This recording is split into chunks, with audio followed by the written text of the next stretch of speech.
come on in. How you doing? Hey, nice to meet you, Chris Burbank. Lieutenant Conger.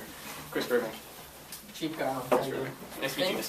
Thanks for coming in 15 minutes early. Appreciate that. We got a bunch of people coming in today. I always make it a priority to show up early. Well, that's good. So we're just gonna go through today. We're just gonna ask you a few simple questions, and then we're gonna see your response, and then see if you have anything at the end. Okay. So first, can you just tell us a little bit about yourself? My name's Chris. I lived in the Lakes region most of my life. I've been associated with the fire service since I was a little kid. My dad did it, my grandfather did it, so it's in my blood. I really enjoy helping people. That's why I do the job. I think it's why we all do it. Yeah. That's good. Good to see family blood, because that's how the fire service is. Absolutely. It's about tradition. Community. All right. Why do you want to be a firefighter, and when did you decide on this career? Well, Chief, it just comes from when I was young, going to visit my grandfather at the firehouse, seeing all the shiny lights and stuff, and I've always liked helping people, I think it's why I was put on this earth.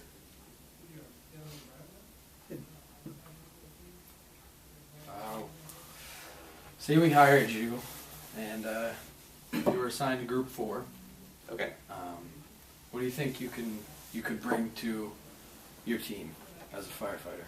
Well, I'm hardworking. I always do what is asked. I don't question what I'm told to do.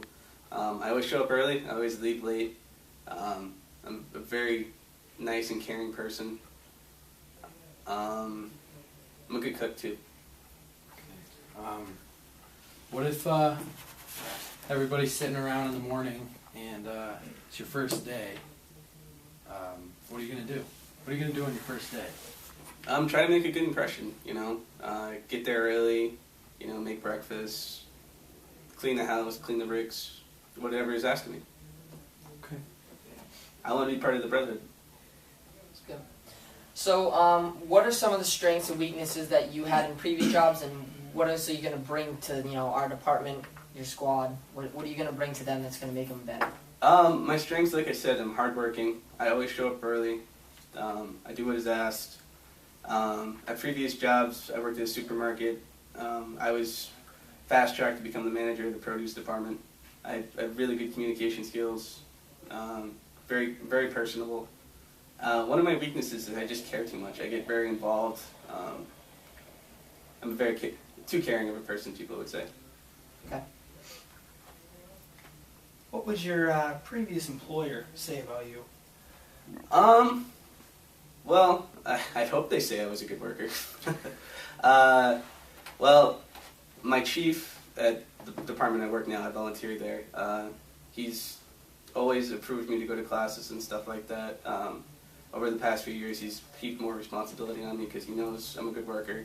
I went from firefighter to lieutenant in this span about a year, so I know what I'm doing. Good. Okay. What are some attributes of a firefighter, and what is the most important one to you? Good attributes of a firefighter, that's a good question. I think you have to be knowledgeable, because you have to do a lot of stuff nowadays, right?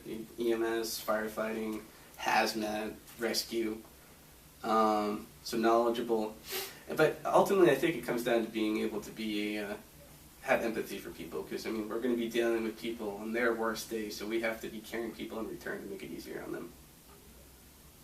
True. Very true. Alright, so now we're going to put you in a couple scenarios. Okay.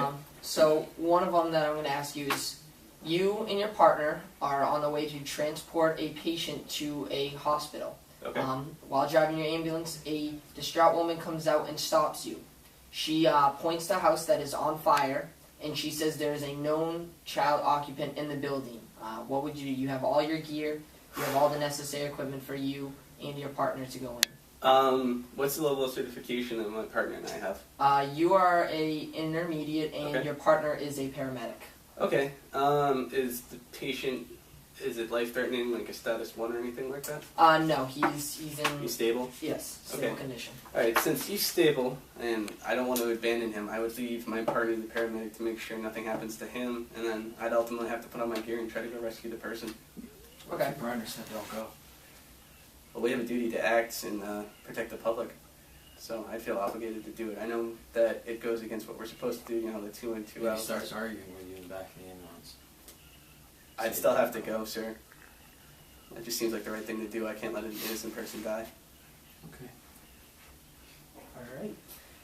Let's say that there was some sort of conflict going on between you and another employee here on the department. Okay. How would you handle, any type of situation like that? Would it be like someone who's a superior or just a regular firefighter? Just a regular firefighter. Depending on the situation, I'd have to follow the chain of command. Like I would go to my lieutenant if that doesn't work, captain, deputy chief. But ultimately, I'd first try to work it out with the person. Just try to talk to them, see what the problem is. Good. That's very good. Thank you. Okay. You get called, it's the middle of the night. You get called to a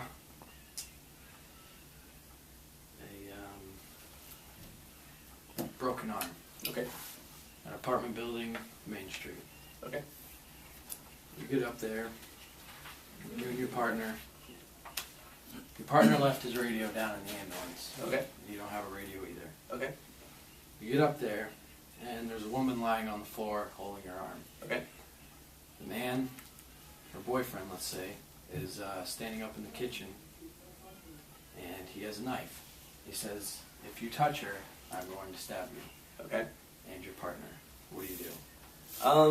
If I could, I would try to safely get the woman out of the situation, but with the situation you just described, our safety comes before theirs, so we have to leave as much as, it would pain me to do that because that woman's in distress, but ultimately our safety matters more than hers.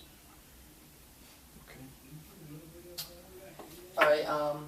Well, I think that's all the questions we need to ask you today. So we appreciate you coming in here today. Do you guys mind if I ask a quick question? No, that's fine. Go ahead. So give or take, how long do you think it would be before we get callbacks, if we're chosen?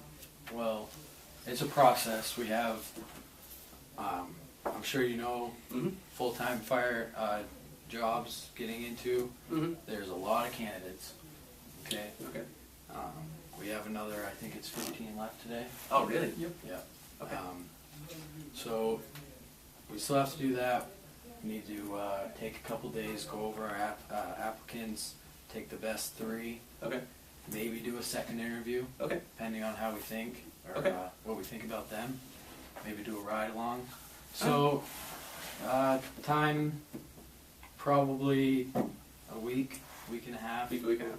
Yep. Okay. And we'll get back to you. I guess all I can say is thanks for giving me the time, and I hope to hear from you guys. Thank you. Thank you. Thank you. Thank you very much. Thank you. Thank you.